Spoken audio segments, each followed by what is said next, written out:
Hello, Sooner Nation. Be good to talk a little OU sports after all the crap that's happened today. I just told Steve I had to get off Twitter because all this Charlie Kirk stuff's kind of crazy. And rest in peace, Charlie Kirk. I don't care what you believe in or what your beliefs are, or if you didn't agree with him, nobody deserves to lose their life. And it's kind of sick world we live in, unfortunately. And I told my kids earlier that I hate that they have to grow up in a world like this, but here we are. So, it's just a tough day. I mean, I know I started the day, I saw some like national news stuff about some Russian drones that got shot down over Poland. And then, the Charlie Kirk thing happens and, the Charlie Kirk assassination. I'm not trying to downplay that, but the Charlie Kirk assassination happens. There's a school shooting in Colorado. Guys, no matter which side of the aisle you're on, let's just learn that this doesn't solve anything. And this is not what – I know no one's listening to this pod for Jeremy and I's take on this. I get that. But at the same time, my take is pretty simple. Love each other. Let the hate rhetoric go away. Go away. Mm-hmm. Charlie Kirk went to places and had discussions. Now, I know he had some other things, and whether you believe or disbelieve, not believe in that, we're literally on a discussion thing right now. This is what a podcast is. It's what our world is built on, is discourse. And we need to be able to have discourse and not have violence. Yeah. And like Jeremy said, thoughts and prayers, but those aren't nearly enough. We need change in lots of things. And I pray for our country. It's a great country. It's the best country there ever was. But lots of prayers needed. Yeah. And just try not to be influenced by what's on Twitter right now, because there's a lot of just sick stuff, sick people, and just to the point where you don't want your kids to be associated with that. They got the rest of their lives to be putting this crap. Right. So I just I'm disappointed. On a lighter note, I think it's important to note, mention kids and Twitter. All of our kids, my school included, my kid included, are at phone-free schools now.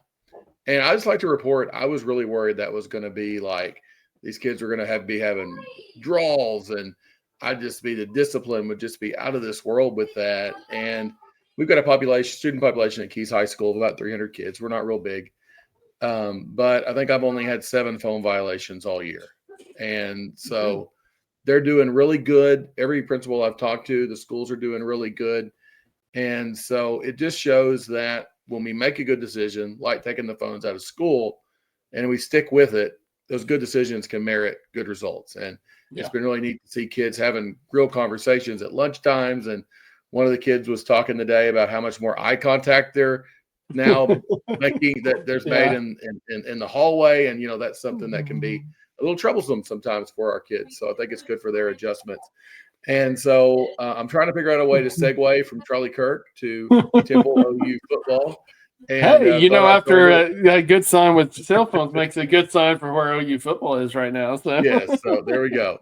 But Steve, I told Steve before we got on here, I was like, I'll be honest with you, I haven't watched anything at Temple. I know they're 2-0, and I've been focusing more on how we bounce back from a big win. So, Steve, the floor is yours to get started. I think the first thing to do, I do have a little bit of tidbits on Temple. Those of you who watched the Temple game last year knows that was a game we won 51-3. We won it really because they turned the ball over, 6 times. Something that was really bad last year at that game was we were 1 for 12 on third down last year against Temple. OU's offense only got 1 first down in 12 tries. And that's something obviously we don't want to see again on Saturday.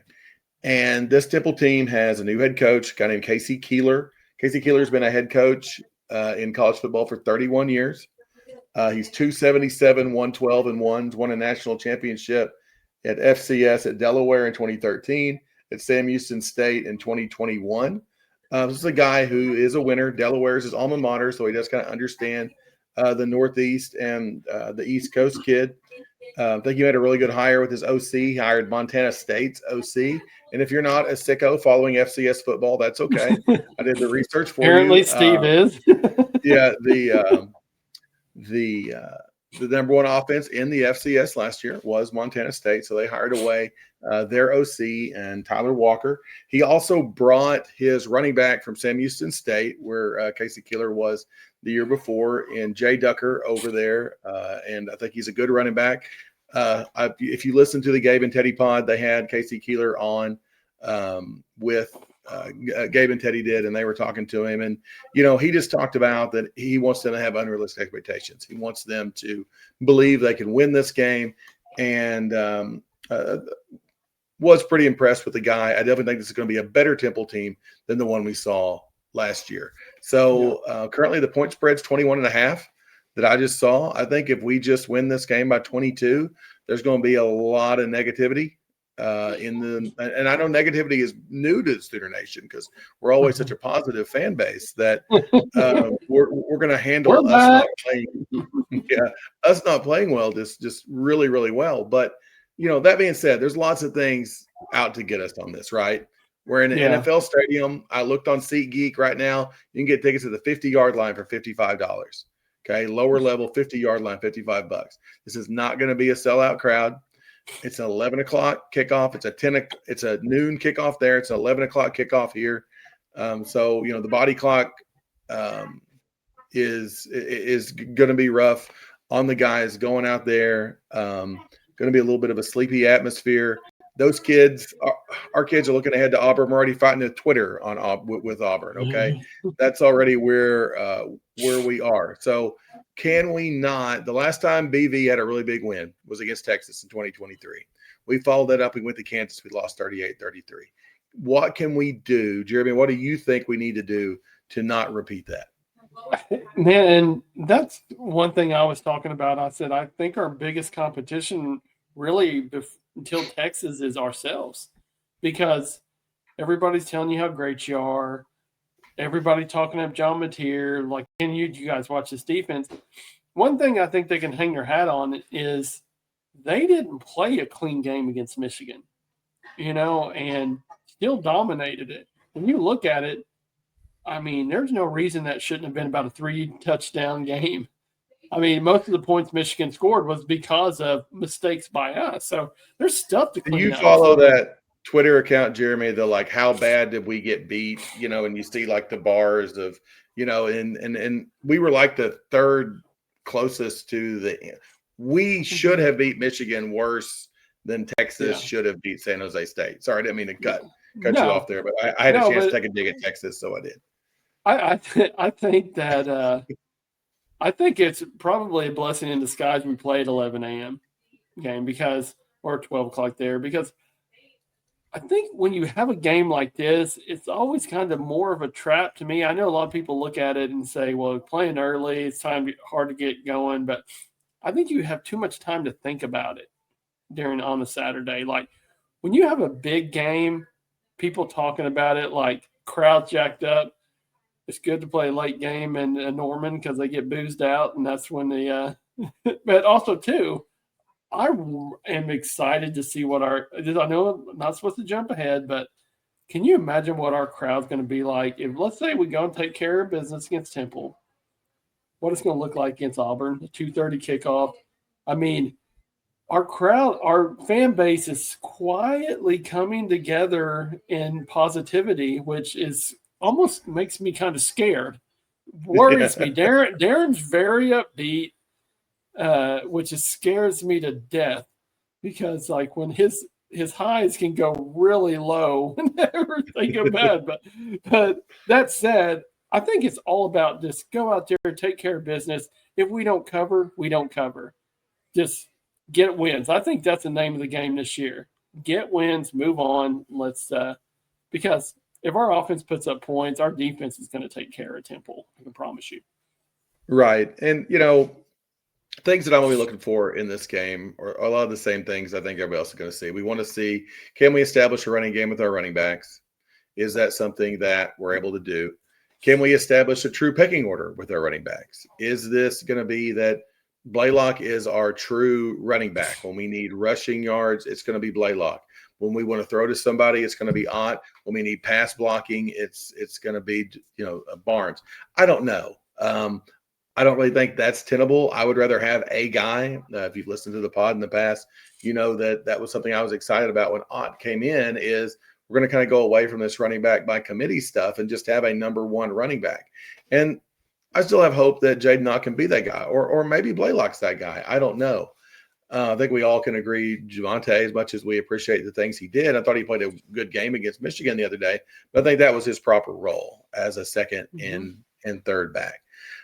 So we want to see that. Don't you think they put Barnes in situations like where he could succeed and put 100%, him in like little screens like that? That's a great point. I think the other team has coaches too, and they know if Barnes is in, it's probably going to be a passing down, and he's a good pass blocker. So they're like, hey, let's blitz. Well, instead of him staying in and pick that up, let's throw a little screen to him. I thought that was I thought that was, to me, one of the best calls of the night was that little screen to Barnes, because when you see Barnes in there, you're not expecting a running back screen, I can promise you.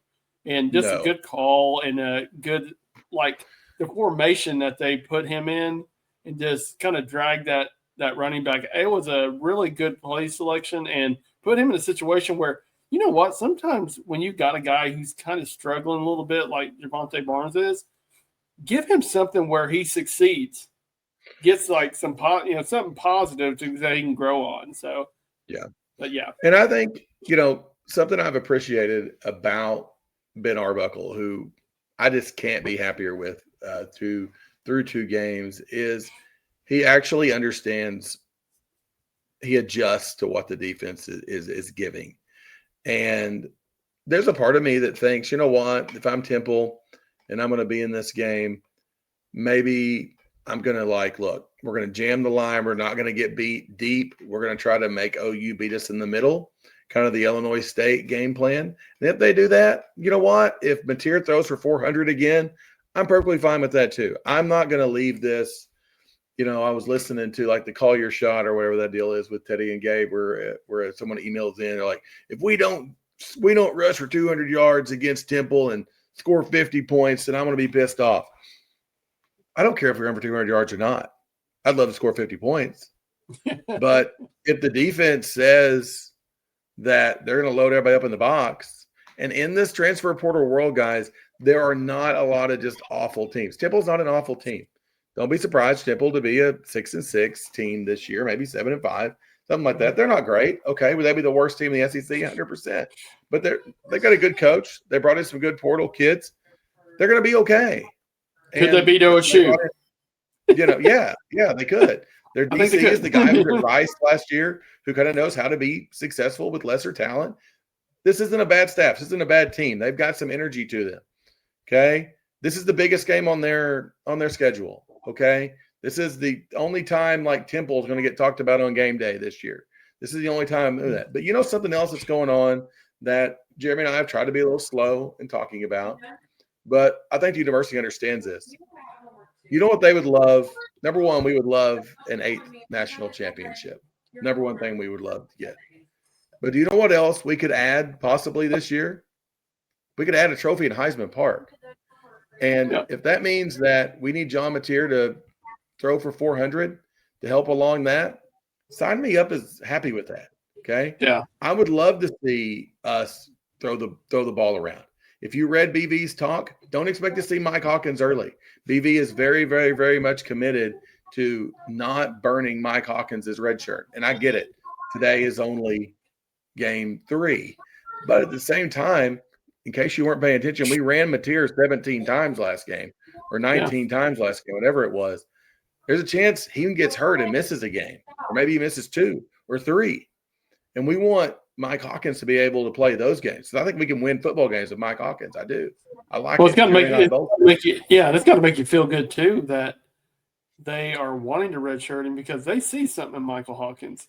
And Michael Hawkins would not stick around if they didn't have a conversation with him to say, listen, you're our quarterback of the future. Michael Hawkins got put in a crap situation last year that not many freshmen can can basically get through. And I'll tell you one thing too. This is coming from a dad whose daughter's a freshman pitcher this year.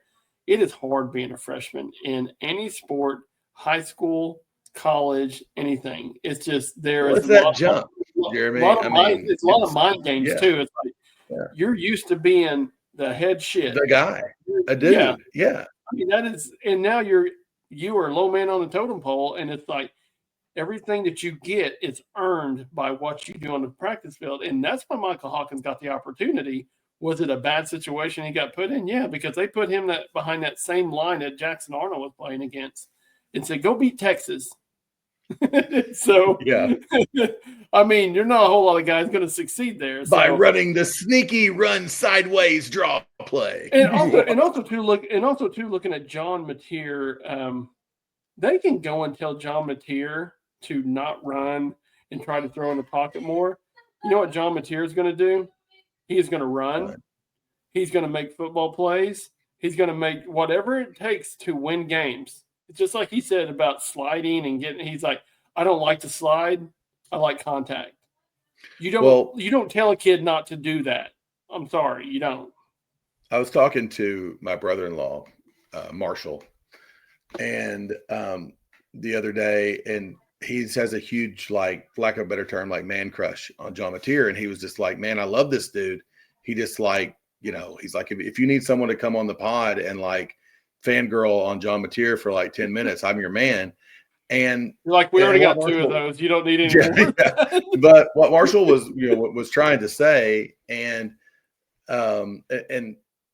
I get, is like, John Mateer is like that guy. Okay. Like, he's a competitive SOB.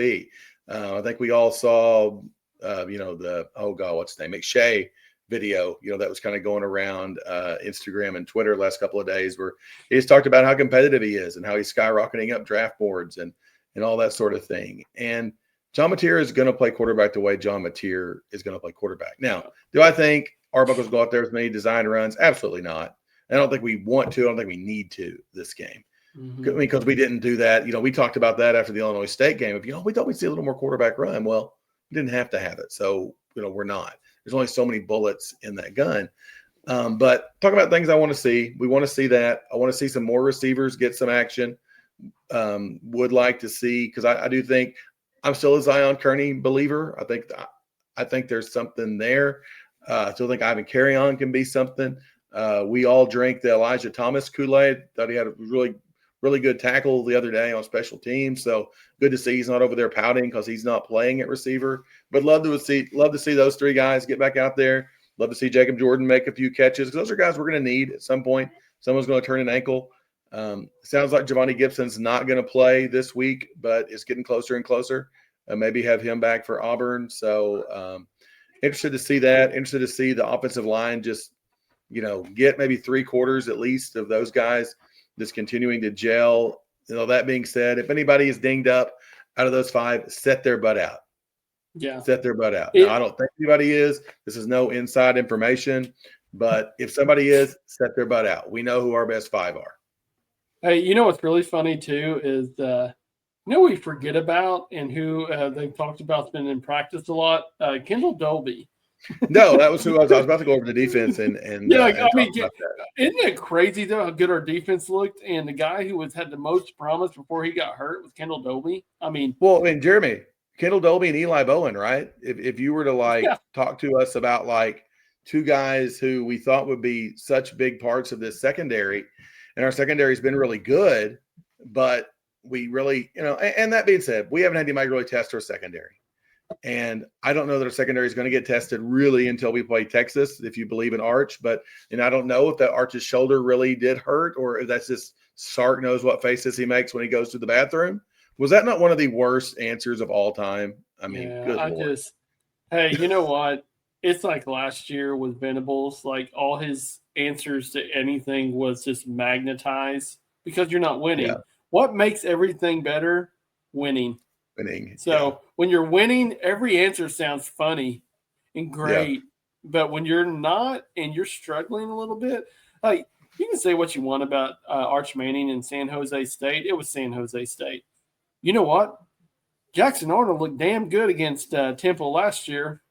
he also had about Did he though? 10. They also had like 10 turnovers. So Yeah. you know what I want to see against Temple? A turnover on the defensive side of the ball. So Well, I have seen that. I was looking at Temple's stats. I'm like, God, they have not thrown an interception yet this year. They haven't turned the ball over either. And I'm like, we are. But I'm a firm believer in like regression or aggression to the mean. And so all this means is that we're going to get a rash of turnovers in our favor when it really matters. So you know what? If we don't need a turnover against Temple, that's okay. We'll save them for Auburn, Texas, Bama, LSU, Tennessee, Missouri, Ole Miss, all of the ranked teams that we play, and Texas doesn't play. Yeah. I'm glad you pointed that out. I'm like, everybody is very big on that right now. I think somebody, I don't remember who it was, put on Twitter. They said, well, that's what OU gets for dominating the Big 12 for so many years, which is true. That's the reason Texas got this schedule. But you know what Texas is going to play next year? Pretty much the one we're playing. So it'll be interesting. See. Well, I'll believe that when I see it, but hopefully they do. Hey, but also too, look at it this Texas way. Is, who knows? They may make Texas's natural rivals be like, well, it's Oklahoma and then it's Vanderbilt and Kentucky. We just really want to. We don't care about you guys playing. We're trying to grow that Texas-Kentucky rivalry. Yeah. So, well, and also too, it's like I'm really curious. I know I keep jumping ahead, and this is like it's all right. Worst. It's all right. This is a worst time to do this right now because I am fanboying the hell out of this team right now, and because everything's positive, I'm like, wait till we play Texas. Can you imagine? But it's like what Venables is going to throw at Arch Manning because I think Arch Manning is struggling like with his reads. Yeah. No, I mean, I say about his shoulder and all that crap, but it's like definitely a stock down right now with those guys. I mean, the scary thing with them is I get a lot of bye weeks where they play us, essentially. Yeah, because that Florida and also game too, the Florida game doesn't look as good as it was before. No, damn Florida man, didn't they just give Napier a new contract too? Yeah, well, he's going to be a rich man at the end of this year, whether it's being the coach of Florida or working for Fox Sports. He's gonna make a lot of money. Did we talk about this? Did you see what It's like just me and you talking now. Yeah. Did you see what Belichick's buyout is? $1 million. Wow. Okay. Yeah. Because they wanted to give him that option if he wanted to go to the NFL. Go back to the NFL. Yeah. There you go. This was in the offseason. I think he has that option now if he wants. Jay said he wants curious. If someone wants to buy me out at Keys Public Schools, $10 million, I'm gone. Gone. Hey, I'll be honest with you. I'd take $1 million if you can do it. I mean, oh man, there's probably some parents of Keys Public Schools right now, called back as well. $10 million, Goss said he'll leave. $10 million. Okay, good. I got two on my end. But to kind of go back, and we'll try to put a little bow on this. And Jeremy and I were talking before we started this of like, okay, what are we going to talk about? We can't talk about Temple for 30 minutes, really. And so we kind of went all over the map. But what I wanted to talk about is, really seeing the growth this team's made. And the last time we had a big win and we felt this good was after we beat Texas in 2023. And this Michigan win wasn't as big. Michigan's not as good of a team, number one. Number two, this is at home. Number three, it's just not as big of a game. But irregardless, we had that really good feeling then. The next week, we go on a weird game. If you remember that Kansas game, it was weird. Weather was weird. Delay was weird. Lots of those things were weird. We turned the ball over. Dylan Gabriel was 14 of 19 for 171 yards. Okay. Our offense essentially was Tyree Walker ran for 146. The great Tyree Walker, yes. Yes. Our leading receiver was Drake Stoops. The great Drake Stoops. I will not take any hatred of Drake Stoops on this podcast. So, Kanik was our leading tackler that game, who's now our tight end. The great Jared. I'm sorry. Yeah. We lost 2 fumbles. Just lots and lots of weird stuff happened in this game. And, we get down, we're down 7-0 at the end of the first quarter. We're up 21-17 at half. And then it's like, my God, are we going to lose to Kansas? And we did. We were ranked And number the 6 answer was yes. we were ranked number 6 in the country. And we went up there and we slept walk at an 11 o'clock kickoff, and we got our butt beat on a rainy day. I don't know what the weather is going to be on Saturday, but one thing I did like is Brent brought it up as soon as the game was over. As soon as the game was over Saturday, Brent brought it up in the locker room about what happened the last time that OU was in this position, and they turned around and stubbed their toe the next week, and they beat themselves by turning the ball over, by not doing little things right. And so hopefully we've learned from that. I did just Google it up, as the great Bob Stoops says. Go ahead there and Google it up. 79 degrees and sunny Saturday, so we should be weather clear. I don't think there's going to be, but about 25 or 30,000 people. I think 10 or 15,000 will be OU. But that's where I'm at. I'm like Jeremy. Yeah. I want to see us win. I want to see us play clean, but I'm not going to read too much into anything as long as we win this football game. I know I feel like we said this during the basketball season whenever the conference happened, they fooled us. But I just feel like the maturity of this team. Well, they didn't fool us, but we made the stinking tournament, and that's what we wanted in basketball. Yeah, so true. And I mean, hell, freaking yeah. Yeah, I mean, and he's still got a job. So, I mean, Moser's still there. So, I mean, yeah. Hey, and quietly, I might be really upbeat about our basketball team. Oh, yeah, no, shockingly, we both are. But we'll get to that later. God dang it, I tried not to get so excited about them, but I saw Porter Moser at the football game on the Twitter or something like that. And I was like, God damn, am I going to be like really pumped up about basketball? I think I'm going to, but we'll get to that point. But no, I just feel like the maturity level of this football team is just a lot different, and it has a lot to do with the quarterback. I mean, you listen to John Mateer, that interview with Holly Rowe after the game. It's like, put that in my veins. Put that in my OU veins, because that dude is a leader, and you can just listen to his voice, the way he talks, and just how he carries himself. So, I think there's things you can overvalue and undervalue, and I probably overvalue this, but I like Kevin Wilson, and I think Kevin Wilson is just the like old school, like jerkwad, hard butt guy that just like, this team needs. And I just love the fact that he's never like 10 feet away from anybody. Like, it's hilarious. He follows Arbuckle around, but then you watch BV making like calls on defense, and Wilson's like standing beside him. I'm like, Kevin Wilson, you're like, no, that's stupid. That's stupid, and like, but you gotta have that cranky old voice there. And I just really like the toughness and the grit that this team has shown so far. Yeah. And even from guys we've been critical of, like DJ and stuff, have just finally gotten better. And don't you feel like when Matt Wells was here, how big of a role Matt Wells played with Brent Venables? And then when Matt Wells left, it was almost like Venables was searching for that guy to help him, and he didn't have it. So, I mean he had some old Zach Alley was going to be a help, but look what happened to him. So life goes on. Yeah, tough loss for Zach Alley in the West. Yeah, it breaks my heart. But I'm glad you brought that up about Kevin Wilson, though. It is, and I think Scoop guy said this on the post-game stuff after Michigan.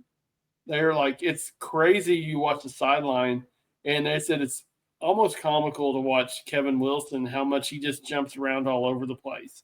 Yes. And he goes, you can tell that he is a big part of what Brent Venables is doing. You can tell Brent Venables has said, hey, I need you by me.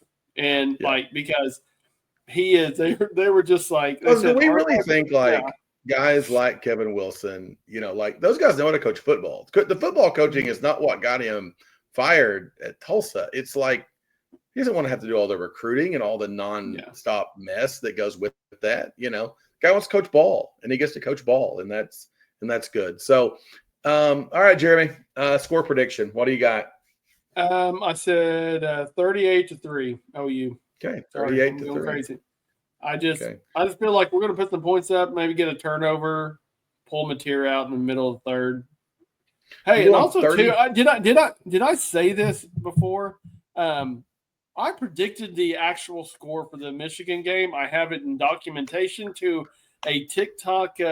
One of my TikTok friends asked me, "What's your?" I go, "Crap! I don't think I ever made a score prediction." Well, because somebody was doing their job last their week. job. But I said, I don't know. I would say I'm looking at 24-13. And I can tell you one person that was infuriated with my guess, my wife, because she cannot stand it when I'm right. So I will. I meant to say that on our post. Well, you must not have really been right. I'm sure it was an error on TikTok. Obviously cheated. So I am Team Lindsay here, but I'll go. Let's see. I'm going to go 34-13. I say there's a little bit of not trouble in paradise that puts us right there on the spread. Vegas oftentimes knows what they're doing. Make everybody sweat it out a little bit. I'm going 34-13. Obviously, we're both picking OU. But. Yeah, and people will be losing their crap if we give up 13 points because it's the best defense ever ensemble. But, pretty good traction on the pod, even when we got out a little bit late on our reaction pod. We're back, so pretty good traction there. So we gained a couple of followers in the last couple of weeks, so that's good.